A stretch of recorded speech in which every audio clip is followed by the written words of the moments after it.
Hi, it's Kristan Erner from the City Savvy Show, and today I'm sitting with Jeff Slightham. He is the Vice President of not the CEO, but the Vice President of Royal LePage Signature, and you're very helpful with new development projects and getting allocations for us. Jeff, before we get to our main topic, I kind of want to ask you, not a personal question, but I know what my passion for real estate was. I grew up in a real estate family. I thought, this would be the perfect thing for me to do because I spent a lot of time with my mother, going on showings, doing offer presentations. And when I was 18, I thought, I'm going to go for it. I'm going to get my license, sell real estate. And I flopped. I got my license and it totally was a failure. I thought this was going to be an easy thing for me to do, but I did the wrong thing. I sold. I was trying to sell, do hard sells, and I wasn't really passionate about finding people what they really wanted. So I ended up getting out of real estate, going to school to get a further education, and then later realized that, maybe real estate, I'll give it a second chance, get back into it, which I did. And then when I didn't sell and I actually put people first, it's when I actually became good at it. So I know what my passion is for real estate. What was your passion for getting into real estate?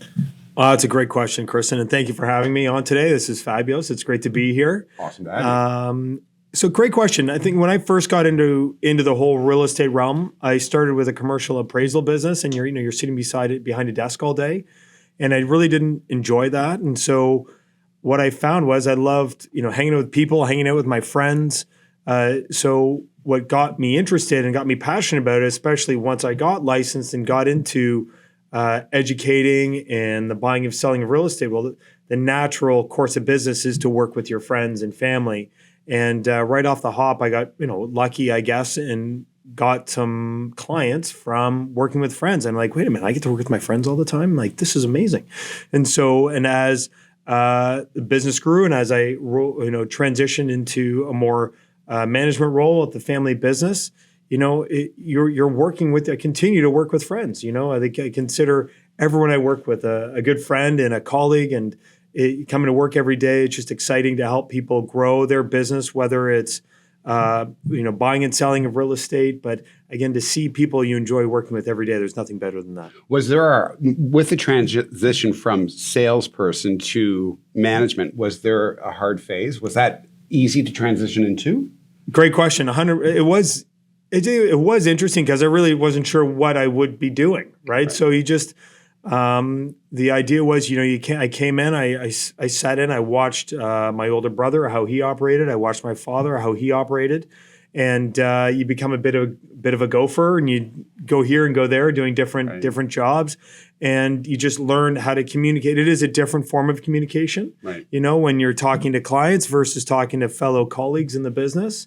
So I just learned from the best, being my father and my brother. Have been doing it quite some time, and it slowly transitioned into a more well-rounded role and more of a advisory role as it has come into play now. I'm always impressed because you're generally here first thing in the morning before most even come in, and then you're usually the last person to leave the building. So I'm very impressed that you're able to sit still for so long. And then I see you running out the door to do an event with developers, and it's kind of a crazy life. So finding balance must be a little bit difficult for you. Balance is tough. It is, especially this time of year during the holiday season. There's a lot of events going on. So you're pulled in a lot of different directions, whether they're personal events or more business work related events. But when you enjoy it, it doesn't feel like work, right? So I think as long as as you mentioned, you have that passion for it, I don't think you can really go wrong. And I'm lucky enough early on, and my spouse, she's learned that that there is a balance to it. There is a lot of demands with being a realtor in real estate, whether you're on a management side or a sales side. There's no 9 to 5, right? And so I'm very lucky in that sense that there's a great understanding on the family side of things. Right. I think that is important with all of our families. I find that with my wife and my business partner's husband is that there is a lot of understanding, and there has to be, or we couldn't do what we do. No, and it didn't happen overnight, though. They kind of got used to it, or there is an adjustment period, of course. But but everyone understands, right, for the greater good. Absolutely. And again, that is what I got into real estate for. It was the greater good of servicing the public and helping people find homes. Yes. And once you establish that, then it makes coming to work 7 days a week or 6 days a week or sitting at your desk for 12 hours a day makes it easier. Because Yes, you know 100%. that the big purpose of this whole this profession is helping people and serving people and finding them the right home. And why I wanted you as a guest, and you play a very important role here at Royal LePage Signature.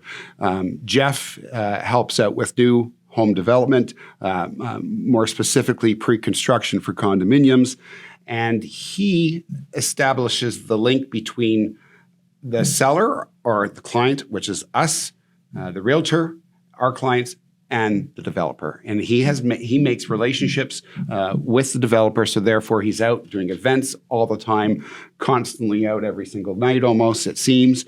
But it's important that Jeff does what he does, because then we can find specific allocations for our clients, because we know the market is crazy right now, because the pandemic really, we thought we should go under the table at first, but then we discovered by sitting at home, we're going to need more space. And so everybody started going looking for bigger homes and moving out of condos. The condo market kind of waned a little bit. And then the market, I noticed this year, really went crazy for condominiums, because now the price point became really quite up here. That's exactly right. So the prices are certainly up over last year. And we were talking earlier, there's actually 186,000 more Canadians working today than there was February 2020, which it takes 18 months to get established. Yes. And a lot of people are now going to start getting established. And I talked about that in our last podcast with JSL,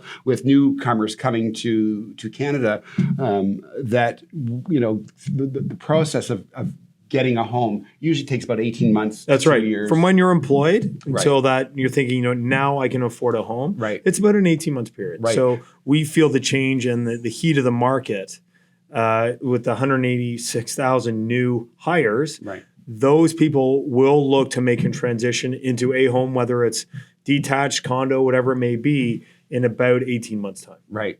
It's a great thing. And the average sale price in Toronto from November 2020, because we are at the end of 2021 now, rose 17.5%, but we're down inventory almost 56% over year. Incredible number. It is an incredible number. So that's where the pre-construction comes into place, because all of a sudden the builders now are kind of the king of the hill. They're the new inventory. They're the new inventory. They're creating all this new inventory for us. We're because we certainly don't have enough inventory as it is, and so now the builders are there, and so that is a very important link. We'll always have inventory, because there are always people that are selling, getting new jobs, unfortunately separating, moving out of the province. So there will always be that inventory of resale homes. We know that. And so that's a given. But now with Toronto and everything that's happening to Toronto, it seems like I'm looking right now at 3 cranes out the window. Yes. And everywhere you look, there's a crane in the sky. And that's great news. And so I think what you have to realize is that there is going to be this transition as well from a lot of people who have looked for homes in the past. Mm-hmm. And as you touched on as well, the home values have gone up so much for a detached home. And as we all know, you can't build any more land, right? So there is a limit to the amount. So it's like, I heard an economist call it not too long ago, it's like putting a lid on a boiling pot of water, right? You have the green belt that's in place, so there's all this pressure in the core of the city. Right. So with that pressure, there's only one thing that can happen, right? Prices have to go up, and they will continue to go up until inventory levels are able to catch up. Right. And you have people now who want to live close to the city and be in the city, but can't necessarily afford to be. So what is the other option? Well, let's entertain a condominium. So we're seeing lots of people now have that mindset change with all the new things that developers are doing. They're putting playrooms and business centers, gyms, everything is so accessible in these buildings, all these amenities that these little bonuses that you have in a tower that you're able to support because of the number of the people that live in one place. It just becomes a great way of life. but it is a mindset change. So I think a lot of people, including myself, has to have that mindset change to say, this is a possibility. And, and again, you mentioned earlier about the whole school systems have to change to adjust to more people living in one central location. Right. Because you have, obviously, with density drastically increasing, with all these towers going up all over the place, we need those services in place to take care of the growing population. Right. So what advice then in today's market, what advice would you give a buyer looking for a new development condo? Where would you direct them? What would Great question. It really all comes down to what their needs are. If they're an end user, my suggestion would be expect this. If you are an end user, expect to stay there longer than you would anticipate it. Right. And so I took my father always gave me great advice, and I didn't realize it at the time, but now do I realize it ever? When you're buying your first home or buying a home in general, whether you've purchased one before or not, always push yourself. Push it even financially. Right. Don't push yourself where you can't afford it, but push yourself to a limit where you really feel like you're stretching yourself, because that's going to create that longevity for you in that property. And my opinion, in the long run, as an investment vehicle, will set you that much further ahead in the future. Right. And so before that then, Yes. so guiding buyers towards new construction. Yes. How do we prepare new buyers to purchase a new construction development? Great question. I think there's a few things you need to look at. One thing, of course, is location. Location always plays a very key point when buying real estate in general. Transportation is a key. I think everybody talks about that. Now, with the so much land being taken up by developments in the city, being close to the TTC is now less likely to happen. So now it's being close to the GO train. So where's the nearest GO train entranceway or access point? Right. So you're finding now projects being further afar into the 905 areas, Right. and being close to a GO train access point, again, is adding a tremendous amount of value, close to schools, close to shops, close to conveniences. When you're buying anything, when you're living in a condo, I think it's nice to be able to step out your front door and have a convenience at your doorstep.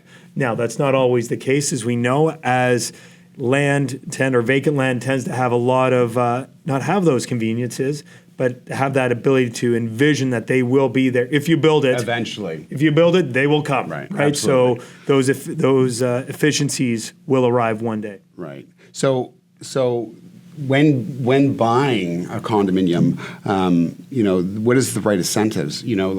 There's the right to assign, there's the right to lease it out, there's parking, there's lockers. Those are all great incentives. You talk about transportation and walking score and all these great things. And we bought a unit at Lynx at Danforth, and for those of you not living in the city, but at Danforth in Maine, where the corner of Hakeem Optical, you got Main Street TTC, you've basically got a walking score of 100, essentially, because out your front door you have the streetcar, you have the GO train behind you that leads to Union, you have the, like I said, subway, and then you have the bus system. And then you ask yourself, well, do I need to buy parking if I have all of this stuff? And the question is, well, we didn't buy parking. We figured the $69,000 for parking was unnecessary because whoever was going to live there, especially when you have something called links, well, it's called links because it's linked to everything. Yes. And so so that's the decision making you make. So if a builder's offering parking or not offering parking, how do you guide them? To say, okay, do you need this? And I think you've summed it up. Yeah, if there's no parking or if there's no transit, then you probably need parking, and you're appealing to a different crowd, right? 100%. And parking now is pushing prices up. And when you have to buy that additional parking spot, it's pushing the average price up anywhere from $75 to $100 a square foot. That's a lot. It's a lot, right? So when you look at the grand scheme of things, and that's something you look at when you buy new construction, price per square foot heavily weights on the evaluation of that product. So when you start adding like parking and lockers and all these other things, you're like, wow, this is adding up very quickly. And so with the conveniences that the city is offering now, with all the new transportation that's coming into play, parking is becoming less of a necessity. Right. And because of the conveniences of the city. And let's face it, you can, here where we are now at the Shops at Dunmills, you can go down below and there's a zip car you can grab. And, Right. and again, it's just being aware that you have access to all the great things and this is why people want to live in the city, because all these conveniences are at your doorstep. Because that's finding the right location, and finding the right location, Exactly. location is everything. And I think when I came to your company, that was another fabulous thing, because it was the right location. Because I could be downtown in 15, I could be at my home in 15, I could be in Markham in 15, and I could be in the West End in 35 to 3 hours, right? Exactly. So it Yeah. depends on traffic Sure, time of day, all and that time of day, of and course. things have gotten busier again. But determining the right location is very, very, very important. When I bought, again, links to circle back Sure. to that, it was a great investment, because all I did was write checks. I didn't actually have a mortgage payment. I haven't made a mortgage No. payment, and the property's gone up in value, even though it's not even completed yet, which is really impressive. And I remember, we bought in just under $900 a square foot, and now it's over $1,200 a square Yes. foot.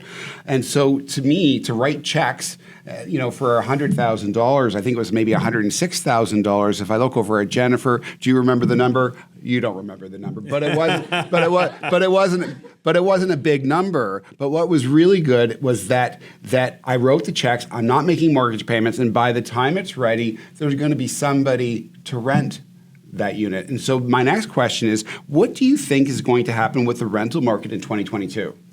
That's a great question. I think with the number of people that continue to come to our city, there's still a lot of pressure on the demand for homes. And if you can't purchase one, well, you need a roof over your head. Well, what are you going to have to do? You're going to have to go and rent. Right. So the vacancy rate in Toronto, I don't see it going up. I mean, and they can't deliver. The developers cannot deliver product fast enough. Right. So developers have been really the source of rental product for our city. And they haven't been building rental buildings, purpose-built rentals, right? They've been building condominiums because that's been the right product, and that has really been the support structure for our entire city, for the entire GTA, and the demand continues. Right. And because of the affordability, the issue of affordability, renting is the easiest and best way to get into, well, not to get into the market, but the easiest way to put a roof over your head quickly. Sure. And we find that we're taking care of a lot of the properties, a lot of the doors that we do sell, we actually manage the properties for the client. Fabulous. And we're finding that it's very easy to rent these units out for the price we want. And we can be selective in today's market. We can find the perfect tenant for our clients, and that's what's great, is that it's turnkey, and they can, it's like Ron Papil said, you can set it and forget it, right? It's very low risk, and this is it. The ability to literally, you don't have a lawn to cut, right? There's a management usually on site, or a phone number you can call quickly if there's a problem. The likelihood of any major catastrophe happening is very, very low.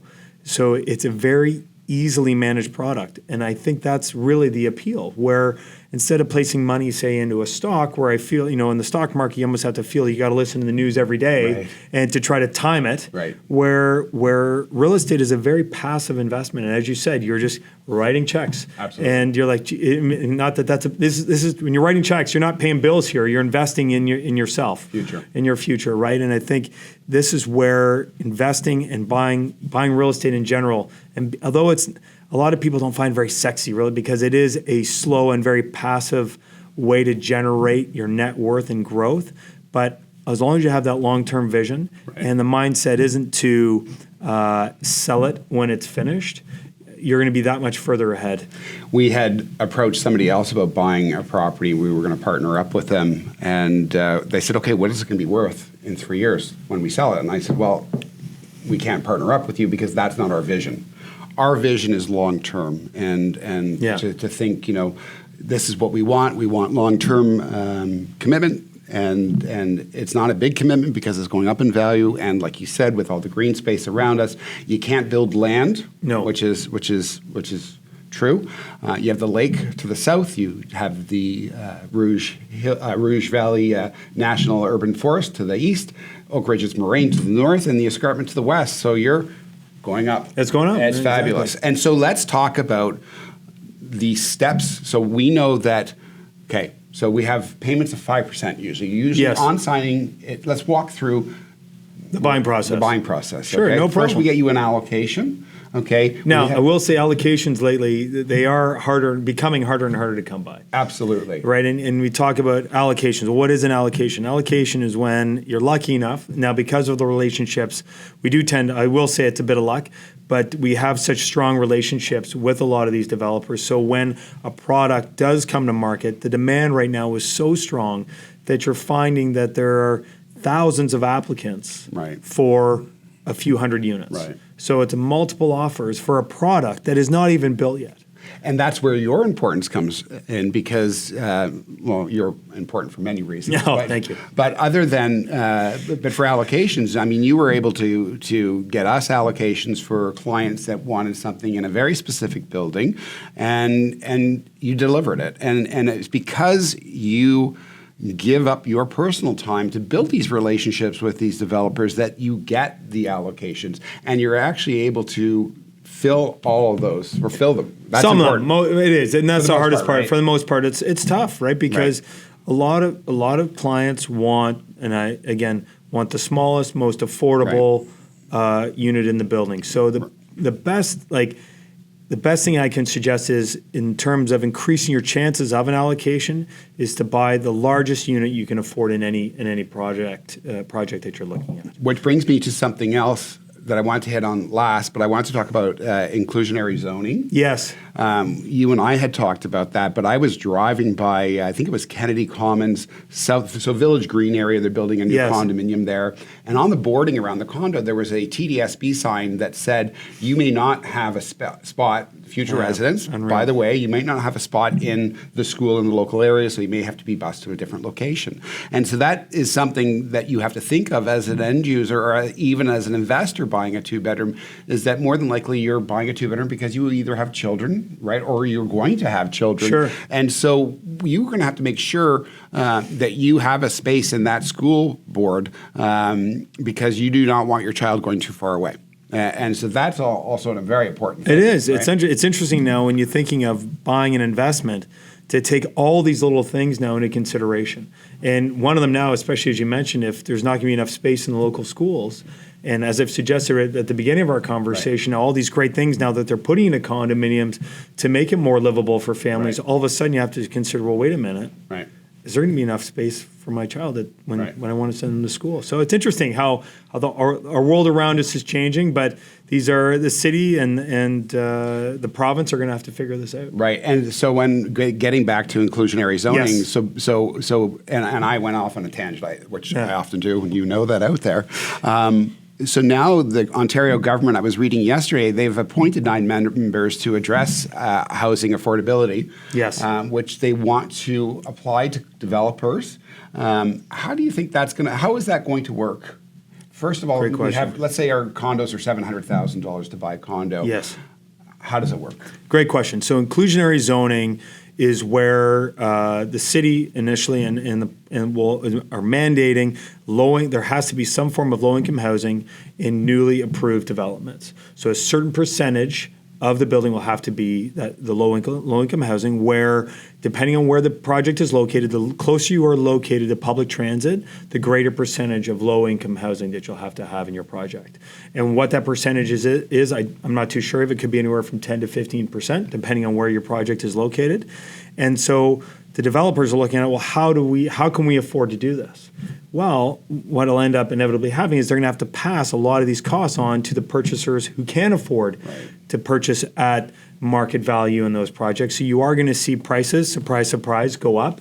And I've heard rumblings to cover these costs off. It's going to be in the neighborhood of anywhere from $50 up to $80 a square foot. Wow. So if you're paying $1,000 a square foot now, in most cases you're paying a lot more than that, but just for even numbers' sake, you're going to end up paying $1,080 to $1,100 a square foot for the same thing. Right, and you have to remember that when you buy that unit for $50 to $80 per square foot, when you go to sell it in 3 or 4 years, you're going to have to they're going to have to come up with a template to figure out how much you can sell it for, Yes. who you can sell it to.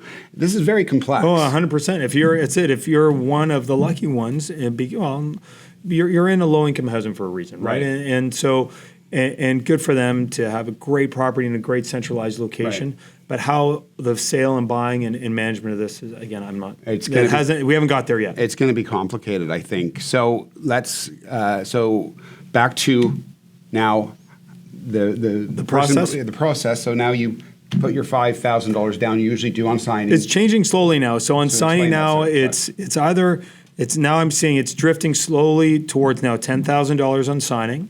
And then a further 5% once is due in 30 days. You have the 10-day cooling off period. Everyone is hopefully familiar with that. So once you purchase, once you've signed the dotted line and the developer has signed off on your contract, your agreement of purchase and sale, there is a 10-day decision period, due diligence period start where you take that contract to your lawyer's office. There can be some negotiations with the developer, development charges, things like little extras that the builders charge on closing can be negotiated. Assignments where you can sell your unit prior to completion, which I think is a must because look, life changes. We all know that. Right. And if your plan wasn't to assign it, but again, another reason why real estate is very safe is that if you need to assign it for whatever reason, you've had a life-changing experience, you need to get that cash back out of the unit or out of your investment, the builder will allow that to happen. So that's good. Right, and where there's less risk, where if you're putting that money in the stock market, you buy low, sell high, but you're not always selling high, where inevitably with real estate, at the very least, you're going to stay flat, but lately, the last 20 some odd years, it's only gone in one direction, right? So, but anyway, so to further touch on that, so once you're done the due diligence period, you then have to get your mortgage pre-approval in place within the first 30 days, and your further 5% is due by the end of that month, call it. Right.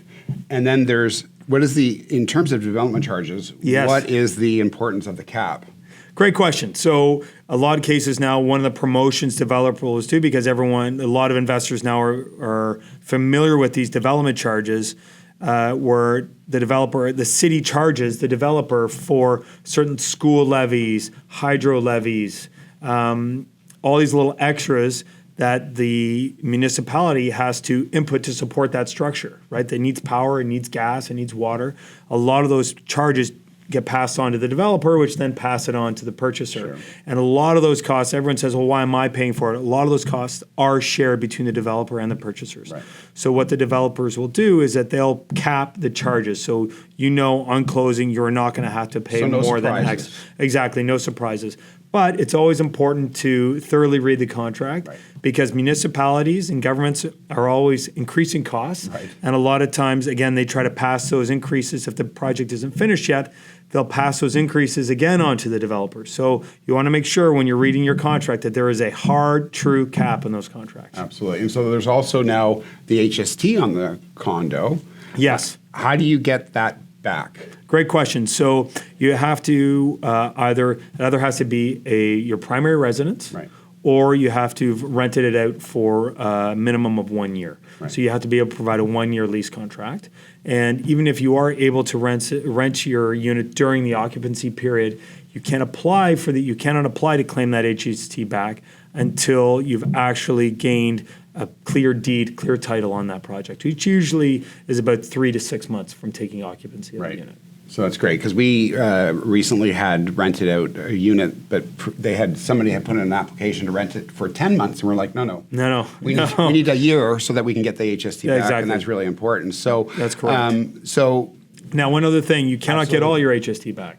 No. Right. It does cap out at $24,000, and there is a bit of a formula to it as well. If prices, if you've been lucky enough where your property has appreciated, right, there is a formula to it that limits the amount of HST you can't claim. Right. So they've got the angles on you. I think we were just talking to somebody too. I think it's like $425 or $450 if you've paid less than that, or if you paid more than that, then it's like $24,000. You may get dinged for a little bit of that, and you'll get back most of it, but not. Yeah. It depends on if the federal government has their hands on it or not, I believe. It does, and how much the property is appreciated. Right, absolutely. If it's appreciated a lot, you tend to get less. Right.